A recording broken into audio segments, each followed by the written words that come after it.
ભરૂચ જિલ્લામાં રાજકીય ગરમાવો ફેલાવનાર દુધારા ડેરીની ચૂંટણી આજે સવારે 9 વાગ્યાથી શરૂ થઈ ગઈ છે। ભાજપ માટે પ્રતિષ્ઠાનો પ્રશ્ન બની રહેલી આ ડેરીમાં છેલ્લા 17 વર્ષથી ચેરમેન ઘનશ્યામ પટેલનો દબદબો રહ્યો છે, પરંતુ આ વખતે વાગરાના ભાજપ ધારાસભ્ય અરુણસિંહ રાણાએ પોતાની પેનલ ઊભી કરીને સીધો પડકાર ફેંક્યો છે। 900 કરોડનું વાર્ષિક ટર્નઓવર ધરાવતી આ ડેરીની ચૂંટણીનું પરિણામ આવતીકાલે જાહેર થશે, જેના પર સૌની નજર મંડાયેલી છે।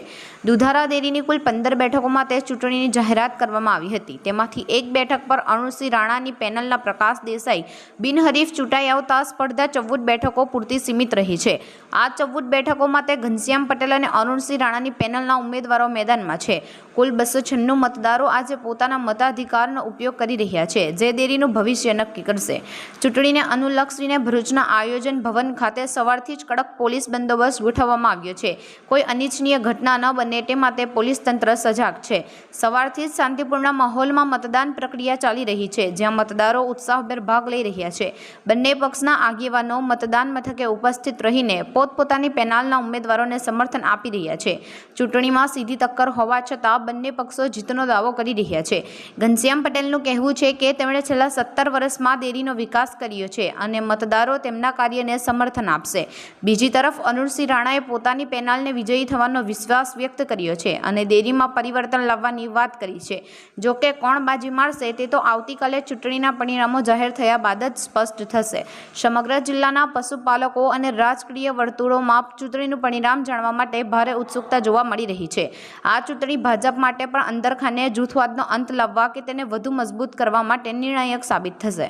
આજરોજ દુધારા ડેરીના ઇલેક્શન માટે રાજપીપળા એપીએમસી ખાતે તથા ભરૂચ આયોજન કચેરી ખાતે મતદાન મથકનું આયોજન કરવામાં આવ્યું છે, જેમાં 296 મતદારોએ ભાગ લીધો છે।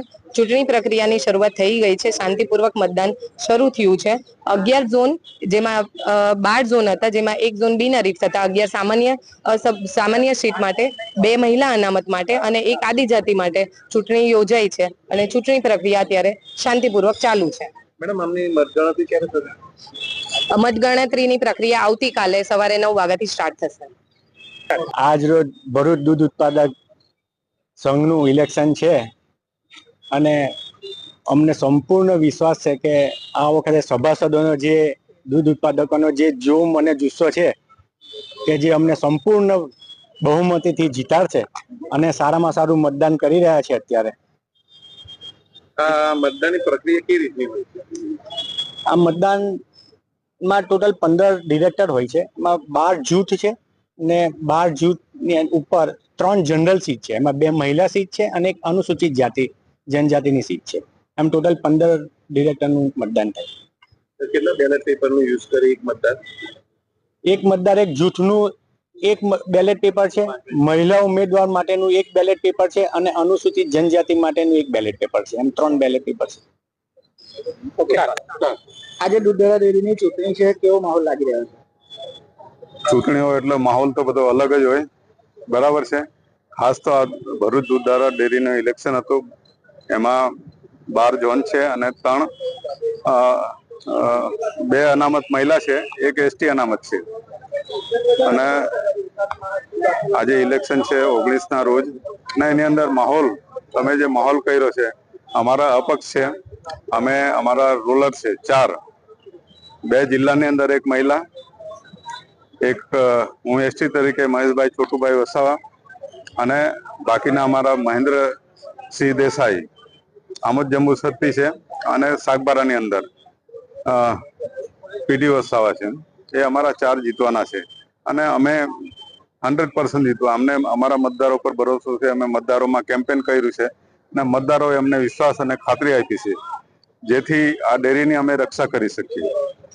બાકીની જે પેનલો લડે છે એ પેનલો કહેવાનો મતલબ કે જે હોય તે બંને ભાજપની જ છે, પણ અમે અમારા પક્ષનું કામ કરીએ છીએ કે જેથી લોકોનું ભ્રષ્ટાચાર, લોકોને સારો ભાવ મળે, કે ભ્રષ્ટાચાર નહીં થાય અને નવી ડેરીઓ ખોલી શકીએ, સારા ભાવ અપાવી શકીએ, દૂધ ભાવ ફેરની અંદર જે વર્ષની માંગ છે એ કરાવી શકીએ।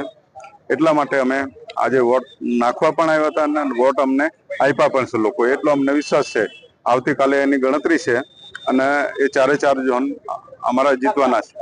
જીત્યા પછી તમારી રણનીતિ શું રહેશે? જીત્યા પછી તો પહેલામાં પહેલું તો દૂધ ગ્રાહકોને સારા ભાવ મળે, નવી ડેરીઓ ખુલે, રોજગારી થાય અને ખોટી રીતે જે ભ્રષ્ટાચાર થવાનો એને અટકાવવાનું કામ ચોકીદાર તરીકે અમારે કરવાનું છે.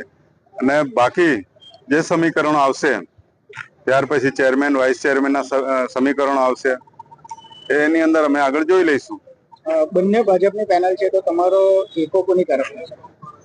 બંને પેનલ ભાજપની છે તો તમારા ઉમેદવારો જીતશે તો તમારે ટેકો કોની તરફ? જો એક વસ્તુ જ્યારે અમે ઇન્ટરવ્યુ કર્યું છે, એક વસ્તુ ક્લિયર છે કે અમે ઘનશ્યામભાઈ જોડે આટલા સમયથી રહ્યા છે, ડિરેક્ટર રહ્યો, વાઇસ ચેરમેન રહ્યા છે, એમની સાથે સ્વાભાવિક છે કે એમની સાથે અમે વહીવટ કર્યો છે, ચલાવ્યો છે, પણ અત્યારે અપક્ષ છીએ એટલા માટે અમે એમના સપોર્ટમાં રહીશું.